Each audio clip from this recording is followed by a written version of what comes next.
The words were a brand seared onto her soul. "You're just too plain for high society." Jasper Quinn, her husband of a decade, had delivered the verdict with the same casual ease he used to order a new suit. 1 year later, Elle Porter, the plain wife, stood at the top of the Metropolitan's grand staircase. The flashbulbs were a blinding storm, but they weren't for her. They were for the man whose arm she held, Adrian Wells, the billionaire recluse. And across the marble expanse, Elle saw him.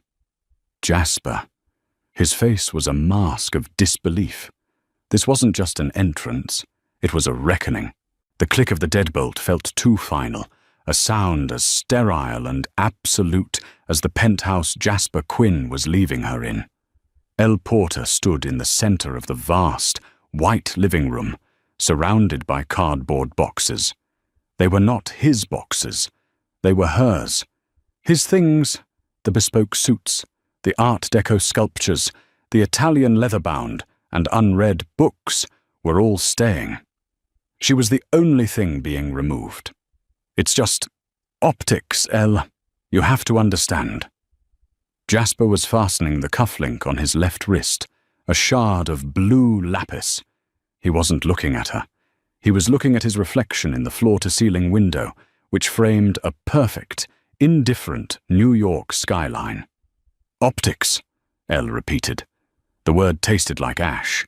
For 10 years she had been his optics.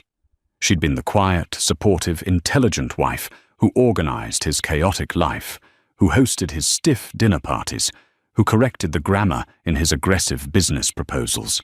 She had been the solid mahogany desk to his flashy, gold-plated pen. "Exactly. We're moving into a new sphere," he continued, finally turning. Jasper Quinn was a man built by a tailor. Everything about him was sharp, from the crease in his trousers to the predatory angle of his smile. The Mercer deal, the co-op board. These people don't just work. They exist on a different plane. And Nova Steel understands that world. She is that world. Nova Steel. The name had been a whisper in the society columns for months, a sleek, blonde shadow at Jasper's side at events Elle had suddenly been too tired to attend. "So I'm being replaced," Ella said. It wasn't a question. Her voice was flat, hollow. The grief was so profound it had burned past tears and left only a cold, empty crater. Jasper sighed, a sound of patronizing impatience. He walked over to her, adjusting his tie. He was handsome, devastatingly so, and he knew it. It was his primary currency. "Don't be so reductive, Elle.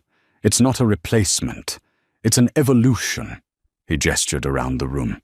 "This apartment, my company. I'm curating a brand, a life. And—" He paused, searching for the kindest way to deliver the cruelest blow. He reached out and brushed a piece of lint from her simple, beige cashmere sweater. It was her favorite, worn thin at the elbows. "Ella, look at you. You're wonderful. You're smart, you're kind. But you're just too plain for high society. You're too sensible. Your heart is in your books, not on the page 6 list. And for where I'm going, that's a liability." Too plain. The words didn't just sting. They rewrote her entire history.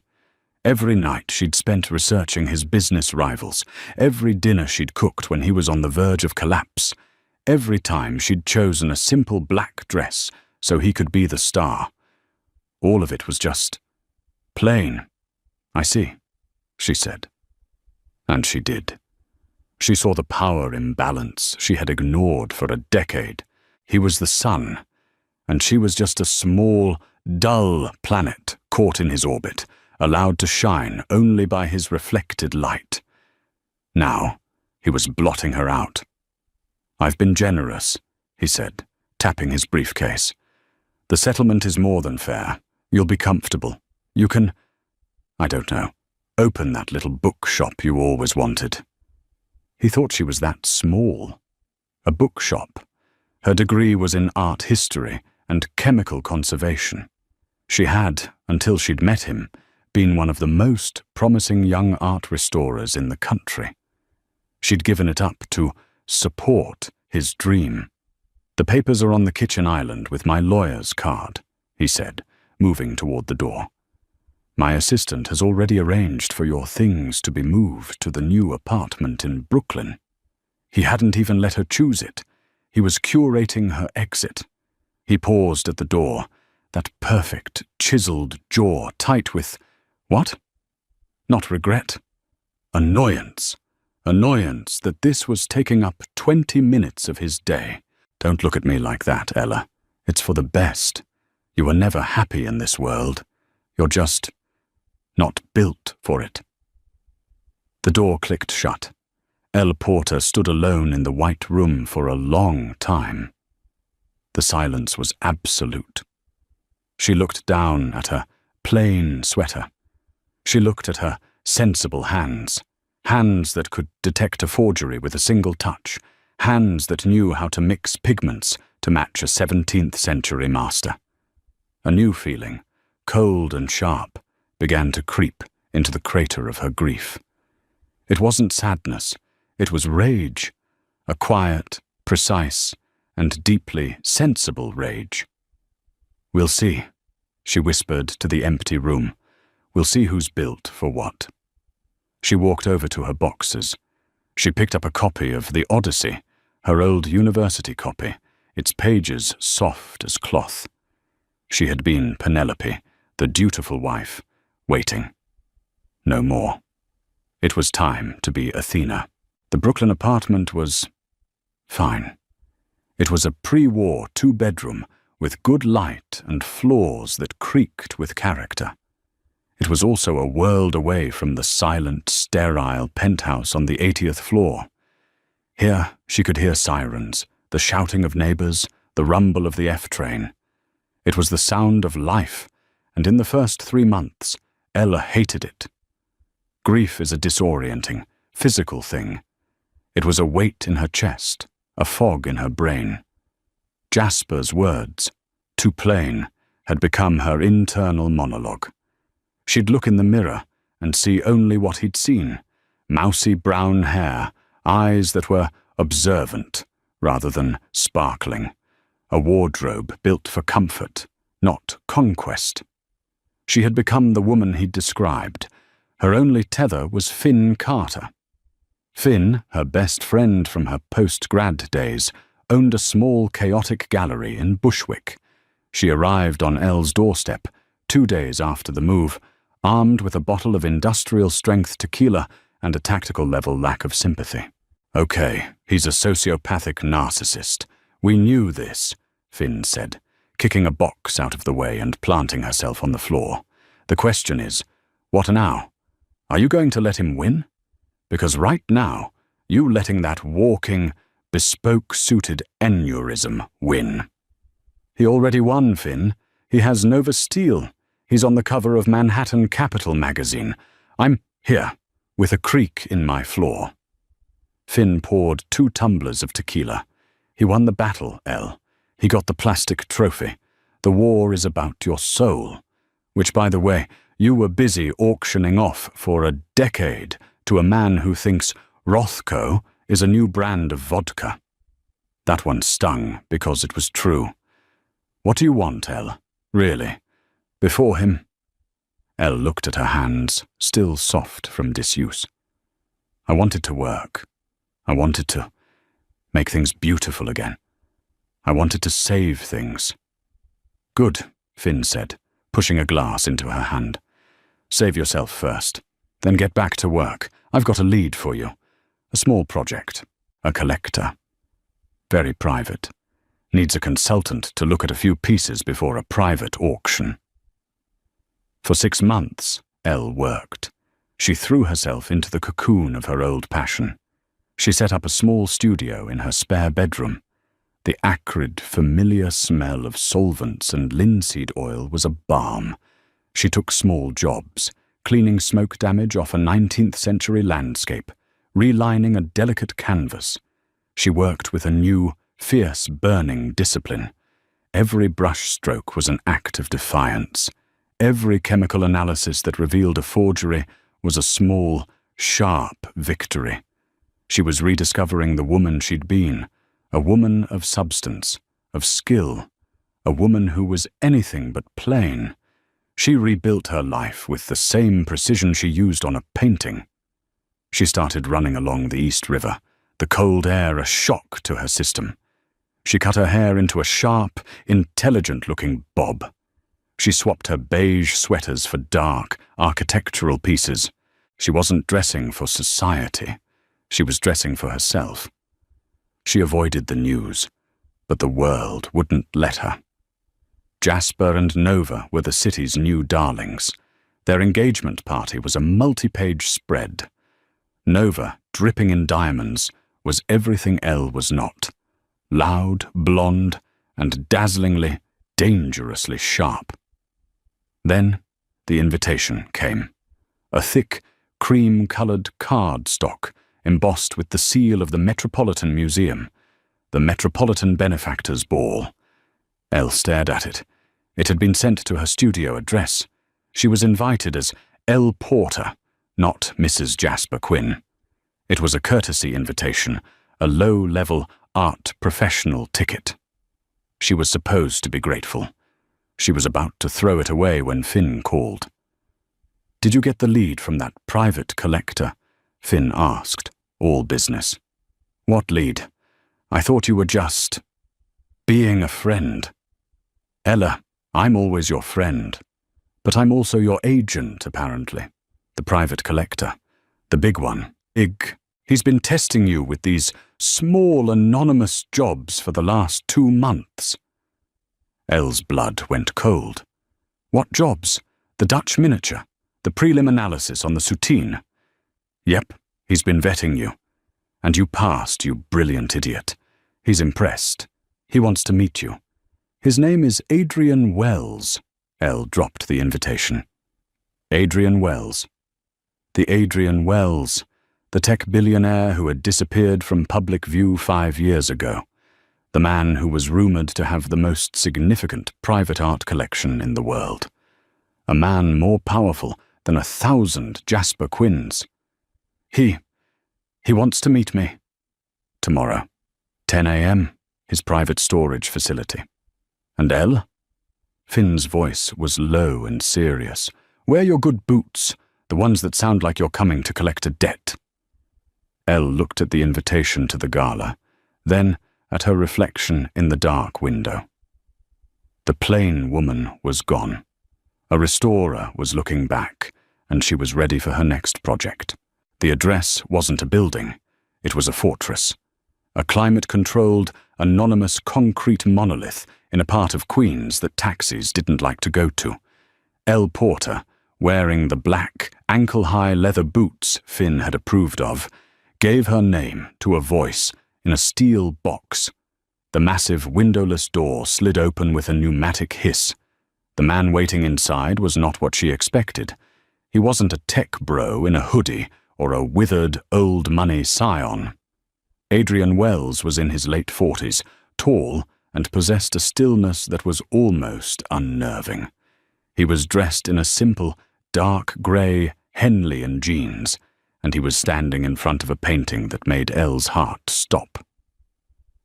"A genuine Vermeer," Elle breathed, forgetting all protocol and walking straight toward it. "It's the lacemaker." "No," the man's voice, a quiet baritone, corrected her. "It's a copy. A very, very good one. From the studio of Han van Meegeren. But a copy nonetheless." Ella stopped, her eyes scanning the canvas. The craquelure was perfect, the pigments period accurate. But he was right. She could see it now, a subtle inconsistency in the way the light hit the subject's left hand, a chemical anachronism she could almost smell. "The cobalt blue," Elle said, pointing. "It's too uniform. It's 1940s synthetic, not 17th century lapis. It's beautiful, but it's a lie." She turned. Adrian Wells was watching her, not the painting. A small, almost imperceptible smile touched his lips. "Ms. Porter, it's a pleasure. You are the first expert I've had it in here who didn't tell me what I wanted to hear. Everyone else was too afraid to call my Vermeer a fake." "It's my job to see the truth," Elle said, her pulse finally steadying. "Even in a beautiful lie." "Yes," he said, his gaze intense. "I'm beginning to see that." He gestured for her to walk with him. They moved past rows and rows of crated masterpieces. A de Kooning leaned against a Caravaggio. It was, quite simply, the most extraordinary collection she had ever seen. "I've been observing your work for some time, Miss Porter. Your analyses are not just technically proficient. They're insightful. You don't just see the paint, you see the painter. The motive." "Thank you, Mr. Wells." "Call me Adrian. Mr. Wells was my father, and he was a thief." He stopped in front of a large, shrouded canvas. "I need you to look at something for me. My centerpiece." He pulled the sheet away. Ella gasped. It was a Jackson Pollock, but not one she recognized. A massive, swirling, chaotic drip painting that was vibrating with energy. "It's rumored to be his last," Adrian said. "The lost Pollock. I paid over $100 million for it, and I believe it's as fake as the Vermeer." Elle stepped closer. She spent an hour. She didn't talk. She looked. She touched the frame. She used a portable UV light. She took microscopic samples. Adrian Wells just stood, watching her, patient as a stone. Finally she stood back. "It's real." He raised an eyebrow. "You're sure?" "Yes, it's not a lie. But it is a secret. Look here." She pointed to the bottom right corner, where the paint was thickest. "The chaos is the performance, but the signature, the real signature, is underneath." He painted this, then he painted over it with a different, angrier layer. The man who painted the top layer was drunk and full of rage. The man who painted the bottom layer was terrified. It's authentic, but it's not one painting. It's two. It's a confession. Adrian was silent for a full minute. "You've had a difficult year, Ms. Porter." The shift in topic was so sudden, it almost gave her whiplash. I'm not sure what you mean." "Jasper Quinn," he said. The name in this vault of masterpieces sounded cheap and ugly. A man who built a company on shaky debt and a curated Instagram feed. A man who wouldn't know a masterpiece from a motel room print. A man who, I believe, called you plain. Elle's blood ran cold. How do you know that?" "I make it my business to know things. I've seen you at fundraisers with him, years ago. You were always in the corner, looking at the art on the walls, not the people. You were the only person in the room who was actually looking. It intrigued me."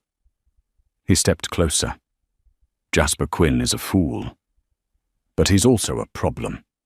He's been trying to get his hands on a piece of land I own in the Hudson Yards, using questionable methods. He's working with Quinn Mercer, a man I particularly despise. They think they're sharks, but they're just minnows in a very, very big pond." "This has nothing to do with me," Ella said, her voice sharp.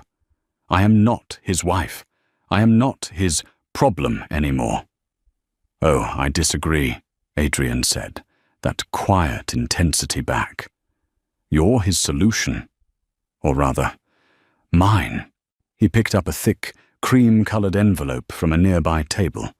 It was identical to the one in her apartment. The benefactor's ball. "I am this year's benefactor," Adrian said. "I'm funding the new restoration wing, which means I am, unfortunately, the guest of honor. I hate these things. But Jasper Quinn will be there. He'll be at the head table with his new fiancée, Nova Steele, trying to prove to the world that he belongs. He will be performing. He held the invitation out to her. I don't need a date, Ms. Porter. I need a partner. I need someone by my side who knows the difference between a performance and the truth. Someone who can see the confession underneath the chaos. I need your eyes. You want to use me to get to Jasper, Ella said, her heart hammering. I want to hire you, he corrected, for a very high-profile consulting job. I want you to be my guest.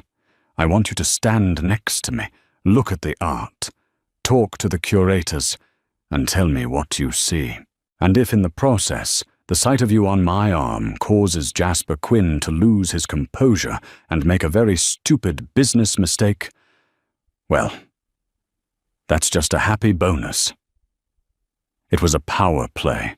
It was cold and it was calculating, and it was exactly what she needed. She was tired of being a victim. She was tired of being plain. What? Ella asked, her voice steady. Should I wear? The following week was a blur. Ella had assumed be my guest meant she'd be one of a crowd. Adrian Wells did not do crowds. A car arrived at her Brooklyn apartment, not a flashy limo, but a black, brutally efficient Audi. It took her to a private atelier in a brownstone on the Upper East Side. The designer was a severe, elderly Frenchwoman named Madame Beauvais, who looked at Elle as if she were a slab of marble to be chiseled. Monsieur Wells has specific tastes, the woman muttered, circling Ella. He does not like flash. He likes form, structure, intellect. He said you have good bones. We will see. There was no makeover montage. This was an arming. I'm not a prop, Elle found herself saying to the woman's reflection in the mirror. Of course not, chérie, Madame Beauvais said, pulling a bolt of fabric that looked less like silk and more like liquid shadow. Props are for the opera. This is for the war. You are not a date. You are a statement. The dress wasn't a princess gown. It was an act of architectural brilliance, a deep, almost black emerald green. The fabric was a heavy, matte silk that absorbed the light. It had a high, severe neckline, long sleeves, and a cut so precise it seemed to be sculpted rather than sewn. It was not a dress designed to be pretty. It was designed to be seen. It's magnificent, Elle whispered, seeing herself in the triple mirror. The woman looking back was not plain. She was formidable. It is correct, Madame Beauvais sniffed, adjusting a seam. The next day, a package arrived from Adrian. There was no note. Inside, on a bed of black velvet, was a necklace. It wasn't a spray of diamonds. It was a single, massive, teardrop-shaped Colombian emerald, the exact shade of her dress, suspended from a whisper-thin platinum chain. It was old, impossibly valuable, and cold to the touch. With it was a small, velvet-covered box. Ella opened it. It was a hearing aid-sized earpiece. She was in her studio, analyzing the last of the samples from the lost Pollock, when Adrian called. Not his assistant. Him. It's a communications device, he said, skipping any greeting. The gala is loud, in every sense of the word. I'll be in your ear. You'll be in mine. We'll be able to communicate. A private channel. A private channel, Elle said, holding the tiny flesh-colored device. Mr. Wells, Adrian. What exactly is this? You called it a consulting job. This feels like espionage. There was a long pause. She could hear his quiet breathing. Ms. Porter, Elle. Do you know why I'm a recluse? No. Because the world Jasper Quinn lives in, the world of optics and brand, is a lie. It's a cheap, flammable, dangerous lie. It's the copy of the Vermeer. And I have spent my life, my billions, in pursuit of the real thing, the authentic. You are authentic. You are one of the most authentic people I have ever met. Her throat tightened. Jasper and his new partner, Quinn Mercer, are trying to leverage their reputation to force a sale of a property that I have earmarked for a public foundation. They are, in short, trying to con the city. Tonight, at the gala, they are announcing a new charitable fund. It's a shell company. They are going to use the gala's prestige to legitimize it. And you want to stop them. I want to expose them. I want to show the world the difference between a real masterpiece and a very good fake. You are my expert analysis. When I introduce you, I will be introducing you as the new head of the Wells Foundation's Art Acquisition and Restoration Fund. Elle sat down. You're giving me a job? Tonight? I am announcing your new position, a position you have more than earned. The lost Pollock is real. Your analysis was correct, and you just saved me $100 million. This is your commission. Elle's mind was racing. This was not a date. This was not a revenge plot. This was a coronation. What do I have to do? Just be yourself.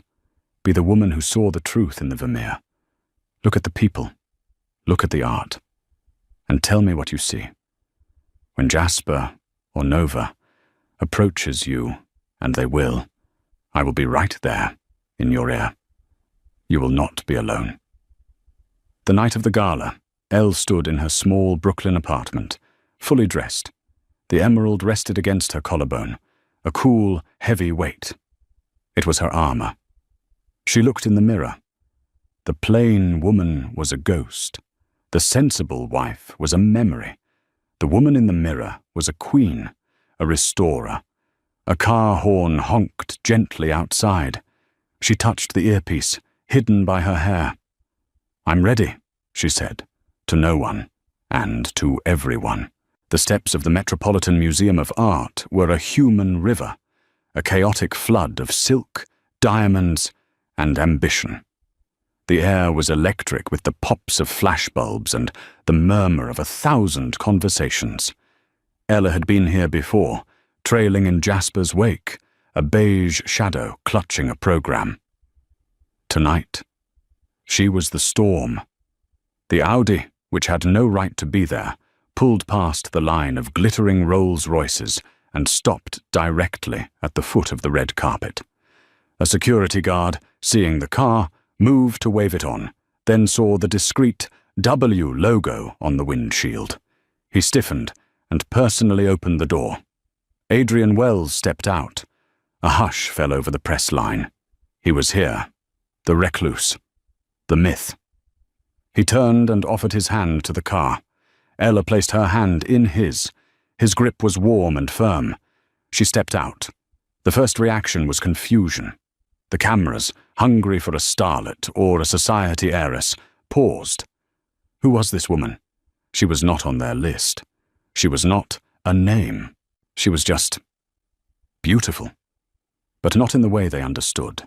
Her beauty wasn't loud, it was resonant. The emerald dress, the severe hair, the single, staggering jewel. She was a piece of art, and she was with him. The first flashbulb popped, then another. Then it was a tidal wave. Mr. Wells, who is she? Adrian, a new partner. Adrian ignored them. He tucked her arm into his, leaned in, and his voice was a warm murmur in her ear, overlapping with the identical sound from the earpiece. Breathe, Elle. You're not walking into a party. You're walking into a gallery, and we are the main exhibit. They're staring, Elle murmured back, her eyes straight ahead. Let them. We're the only real thing here. They began their ascent. And then she saw him. Jasper Quinn and his new fiancée, Nova Steele, were 20 steps above them, preening for the cameras. Jasper was in a velvet tuxedo, the picture of smug success. Nova was a vision in white gold sequins, her blonde hair a halo, her hand on her hip. She was, Elle had to admit, breathtaking, a perfect, dazzling fake. A reporter shouted, "Jasper! Nova! How's the new fund?" Jasper was laughing, raising his hand when he saw the commotion below. He saw the phalanx of cameras swiveling away from him. He saw them focusing on the base of the stairs. He squinted, annoyed at having his moment stolen. Elle watched his face, a slow-motion study in disintegration. Annoyance. Who is stealing my spotlight? Confusion. Is that Adrian Wells? What's he doing here? Disbelief. And who is that Elle? His smile didn't just fade. It cracked. The blood drained from his face. His hand, the one he'd been waving, froze in mid-air. Nova, who missed nothing, saw his reaction. She followed his gaze. She didn't know Ella. She didn't need to. She saw the dress, the emerald, and the man. She saw the threat. Her smile tightened. Her eyes, as bright and hard as her diamonds, narrowed. "Darling," Nova murmured, her voice a stiletto. "Who is that?" Elle and Adrian continued to climb, a slow, deliberate pace. They were now level with Jasper and Nova, the four of them, frozen on the steps, a tableau of past, present, and a very dangerous future. The cameras went into a frenzy. Jasper was sputtering. He looked like a man who had been punched in the gut. "Ella," he said. His voice was a croak. "My God, You look plain," she thought.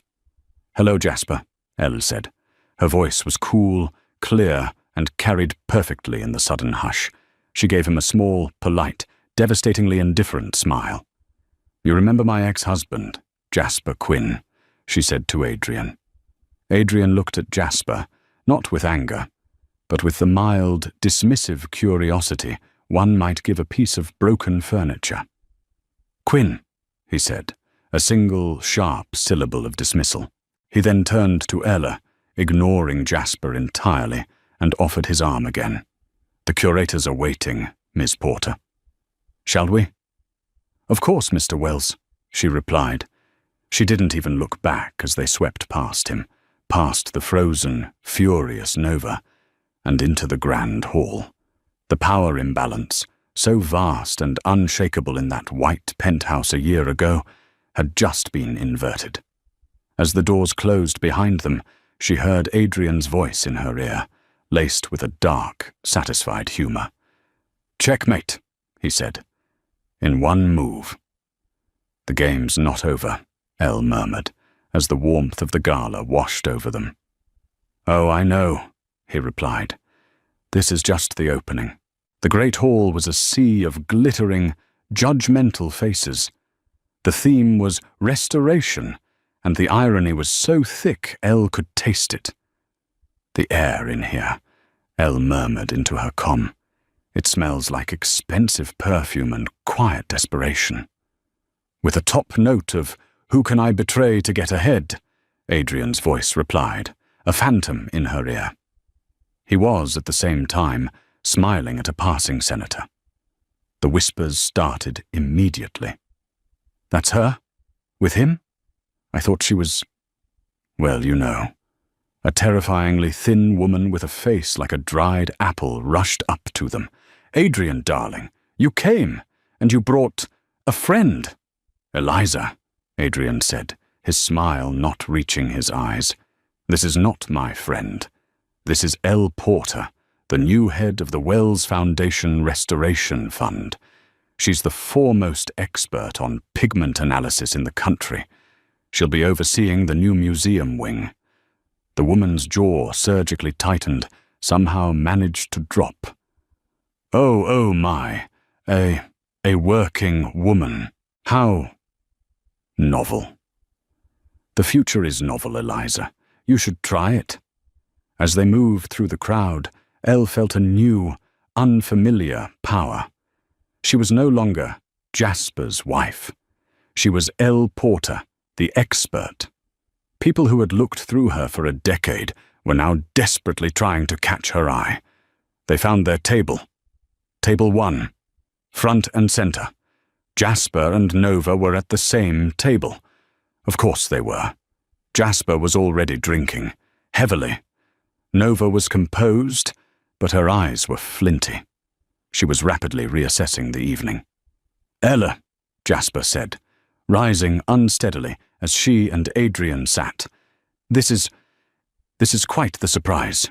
You never told me you knew Adrian Wells." "We never discussed my work, Jasper," Elle said, unfolding her napkin.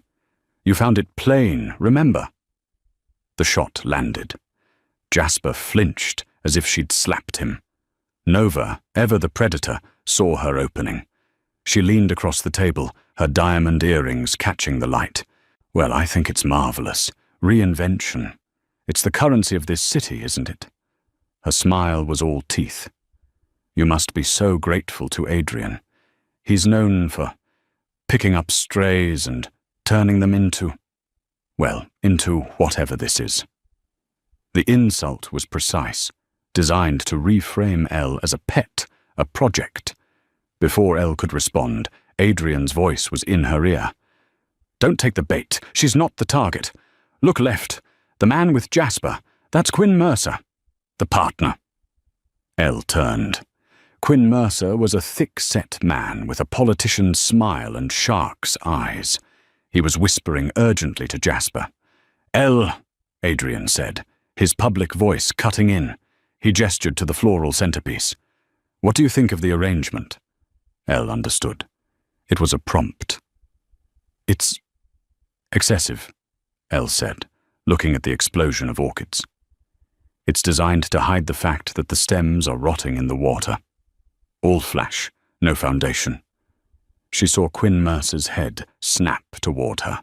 He'd heard. He knew she wasn't just talking about flowers.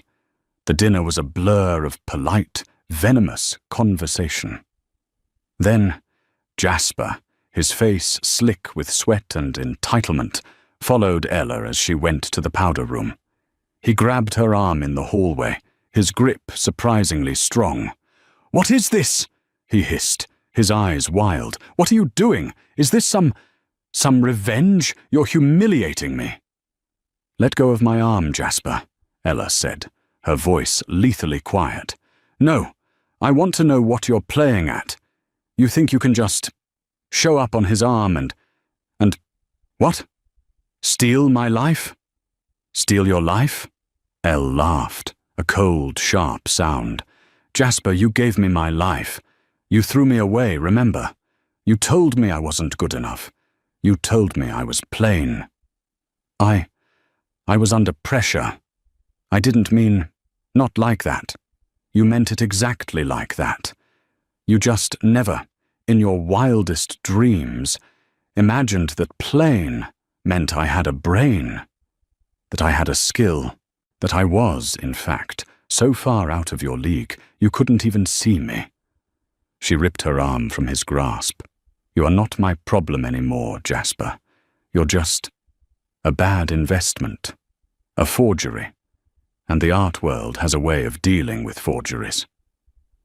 She left him standing in the hallway, his mouth open, his entire carefully curated world crumbling. She returned to the table.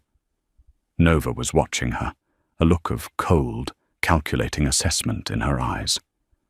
"Trouble in paradise?" Nova murmured, taking a sip of champagne. "Just taking out the trash," Elle said, sitting down. Nova held her gaze for a long moment.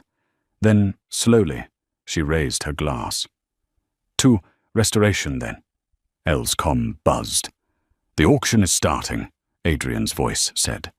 "Time for the main event." The main event of the gala was the auction, a chance for the city's wealthiest to prove their generosity, or more accurately, their net worth. The auctioneer, a man with a silver gavel and a voice like a foghorn, took the stage. "And now, ladies and gentlemen, for our centerpiece item." A painting was brought onto the stage. It was a small, luminous landscape by a minor Dutch master. It was, Ella knew, a beautiful, quiet, and profoundly important piece. Adrian had already told her, "I don't care about the war holes. I want that. It was stolen by the Nazis and just recovered." This, friends, is the view of Heemstede, recently restituted to the museum's collection. But tonight, we are auctioning off the sponsorship of its restoration. The winning bidder will have their family name attached to this masterpiece in perpetuity. A murmur went through the crowd. This wasn't just a donation. This was legacy. "We will start the bidding," the auctioneer bellowed, "at $100,000. A paddle went up. "200,000, shouted a tech mogul. "250, from an old money heiress. Jasper, who had returned to the table, his face a toxic shade of red, was whispering furiously with Quinn Mercer. "The fund," Adrian's voice said in Elle's ear. "This is their move.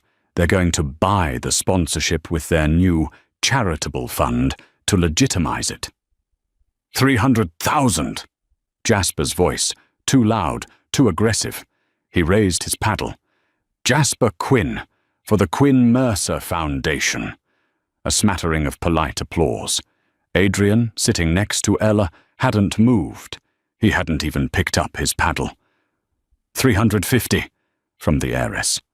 400, snarled Jasper. 450. 500,000. Jasper was on his feet now, his velvet jacket pulling tight. He was bidding against the room, against his own insecurity. The heiress, seeing the wild look in his eye, gracefully bowed out. 500,000 going once, the auctioneer said. Going twice. Jasper was grinning, a sloppy, triumphant look. He'd won. He'd shown them. He'd shown her. "Hold on," a new voice cut through the room. It was Adrian Wells. He was standing up, but his paddle was still on the table.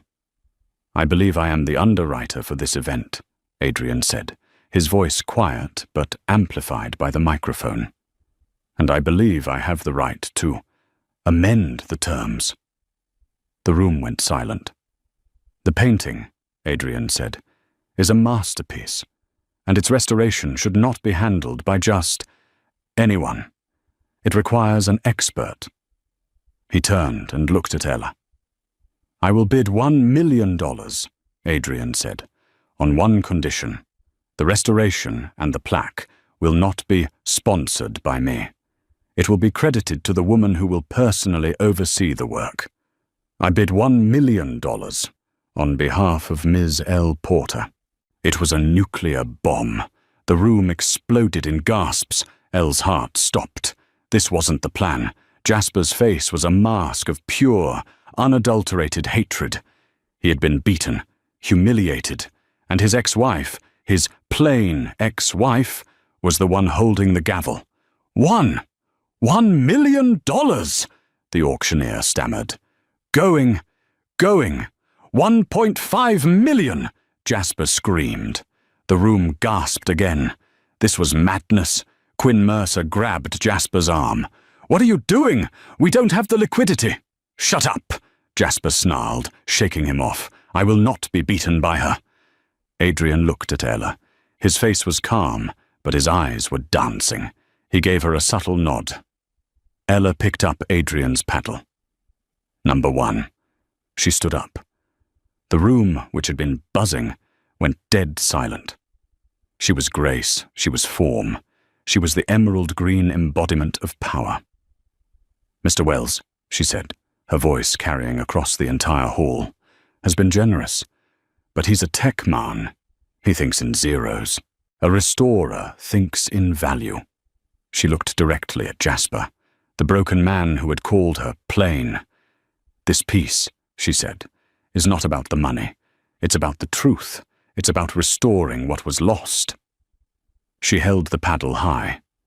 $2 million.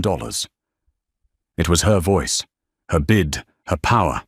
Jasper's face crumpled. He was done. He looked at Quinn Mercer, who was already on his phone, his face pale, the text messages, the margin calls. It was all over. Bidding on ego had exposed his entire paper-thin empire. $2 million, the auctioneer shouted, his voice cracking with glee. Sold to the magnificent Miss L. Porter. The room erupted in applause. Elle sat down, her hand shaking. Adrian leaned in, his real voice, not the earpiece. That, he said, was not the plan.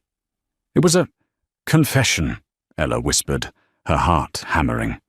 Underneath the chaos, he smiled, and for the first time it reached his eyes. You're a terrifying woman, Miss Porter. I had a good teacher, she said. Across the table, Nova Steele watched them. She wasn't angry. She wasn't anything. She was just watching. She took a sip of her champagne. Then, very slowly, she pulled her chair back, stood up, and walked away from Jasper, who was now sitting alone, his head in his hands, a broken man at a table of victors. The fallout was not immediate, but it was total. The world that Jasper Quinn had built was a house of cards, and Elle's $2 million bid, a bid she'd made with Adrian's full financial backing, was the gust of wind that brought it all down. The next morning, the headlines weren't about the gala. They were about the winning bidder. The mystery mogul and his masterpiece, with a picture of Elle and Adrian, and more importantly, Jasper Quinn over-leveraged. Quinn Mercer fund stalls. Jasper's $1.5 million scream bid was an ego-fueled IOU he couldn't cash. It triggered a liquidity crisis. His investors, already nervous, saw the reports.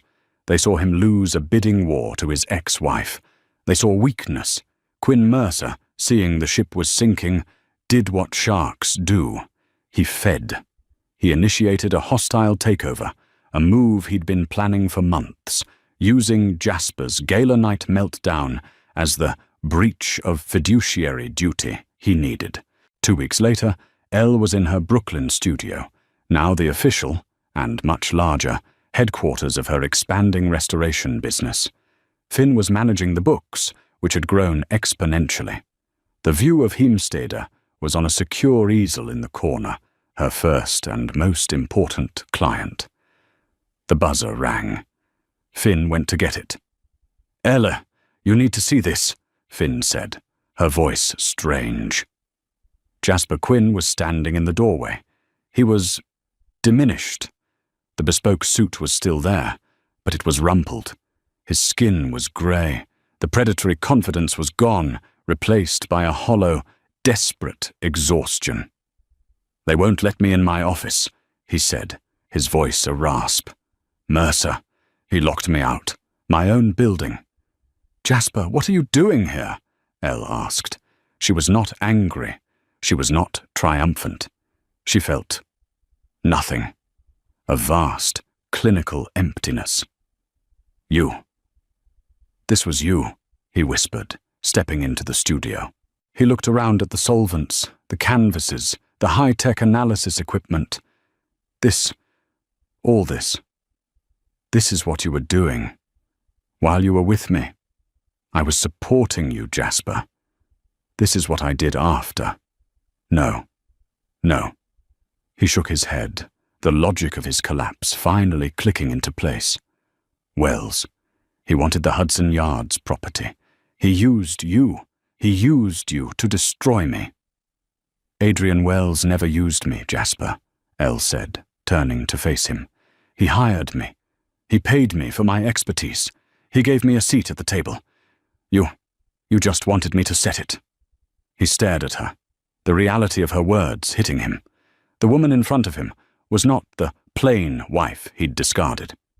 She was a stranger, a CEO, a power. But why? He pleaded. It was the question of a child. Why? We were happy. Were we? Ella asked, and the sadness in her voice was real.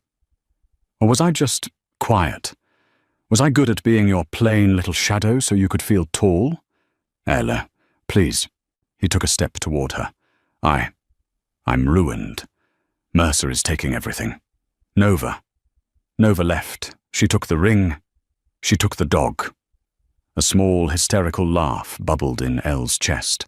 Of course she did, Jasper. She's a high society woman. She's not built for plain poverty. Help me, he whispered.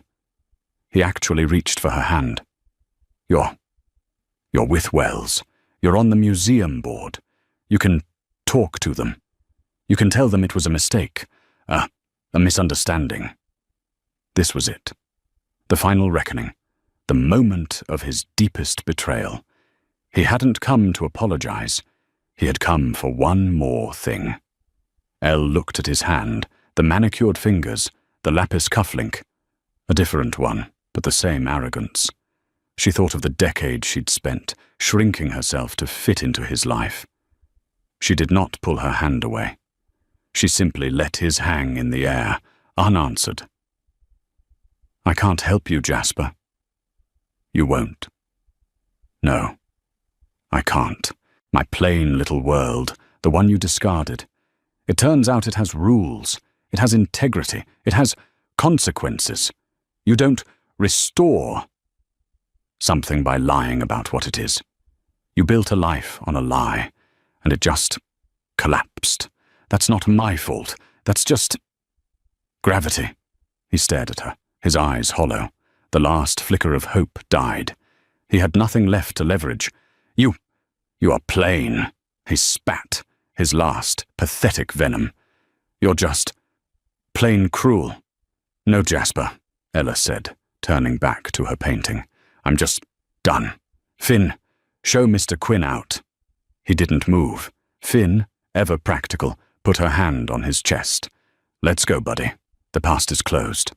He let himself be escorted out, a ghost leaving a world he no longer understood.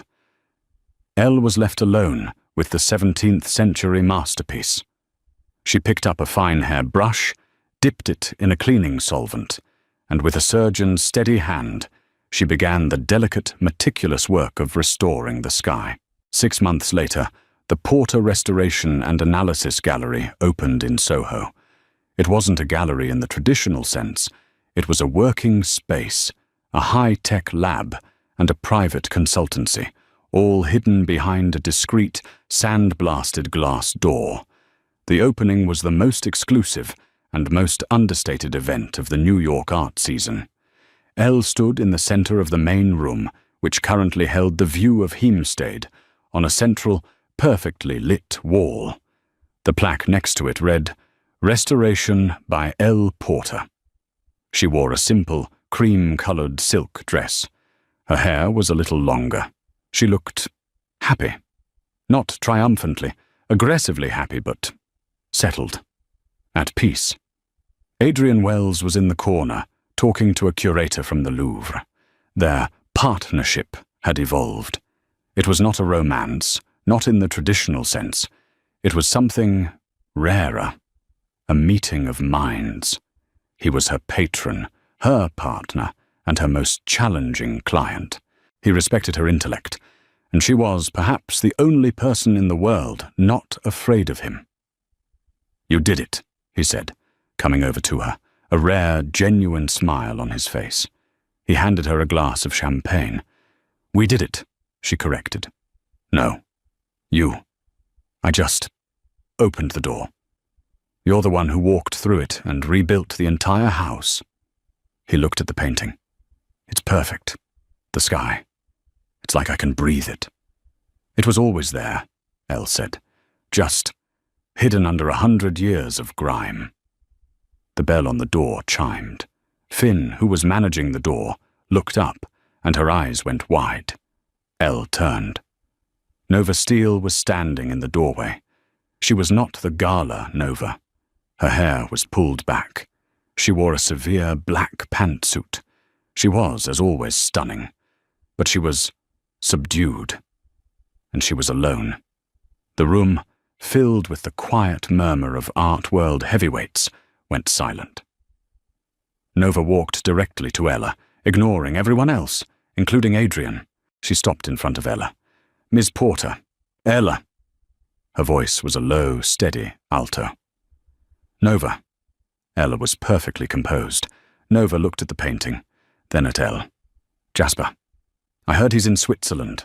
Some clinic. He's not well." "I'm sorry to hear that," Ella said. And she was. "No, you're not," Nova said, with a flash of the old sharpness. "And you shouldn't be.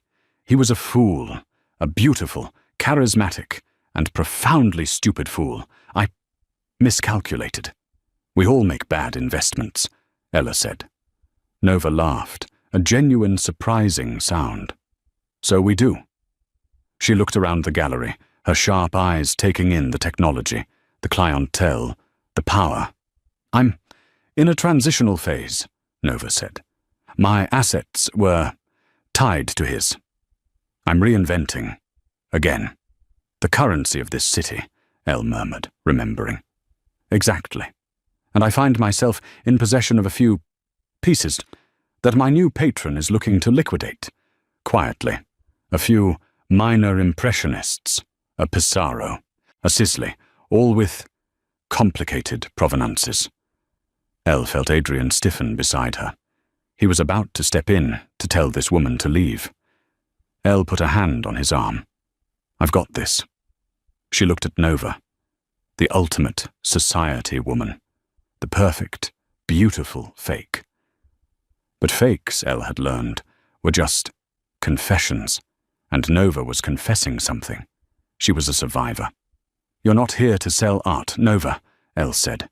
"You're here for a job." Nova's perfect mask cracked just for a second. A flicker of, was it fear? "Don't be ridiculous," Nova snapped. "Am I?" Ella said, taking a sip of her champagne. "You're the best flipper in New York.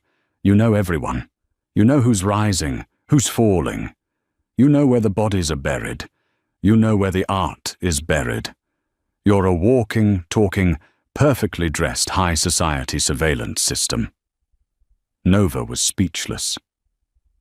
"My business," Elle continued, "is authenticity. But to know what's real, you have to be an expert in what's fake. And you, Nova, are the foremost expert I've ever met." She held out her hand. "I need a client manager, someone to handle the Viper's Nest, so I can stay in the lab. The commissions are substantial, but the loyalty has to be 100% to me." Nova stared at Elle's outstretched hand. This was the woman her ex-husband had discarded. The plain woman. This woman was now offering her redemption or a new, more interesting cage. Slowly, Nova Steele put her hand in Elle's. I'll need a better title than client manager." "We'll work on it," Ella smiled. "Finn, get Nova a glass of champagne, the good stuff." Adrian Wells watched the two women, a look of profound, stunned admiration on his face. Elle turned back to her party, the two most powerful and complicated women in the room flanking her. She was not plain. She was not a prop. She was not a victim. She was a restorer. And she was, finally, complete. Elle Porter's journey from a plain wife to a powerhouse in the art world wasn't just about revenge. It was about restoration. She didn't just rebuild her life. She revealed the masterpiece that was always hiding underneath the grime of other people's expectations. Her greatest victory wasn't destroying Jasper, but in building herself, finding an equal in Adrian, and even finding a complex new path with her old rival, Nova. She proved that plain can be a superpower, and that the most valuable thing you can own is your own authentic self. What did you think of Elle's incredible transformation? Was her final move with Nova a brilliant act of power or a dangerous alliance? Let us know your thoughts in the comments below.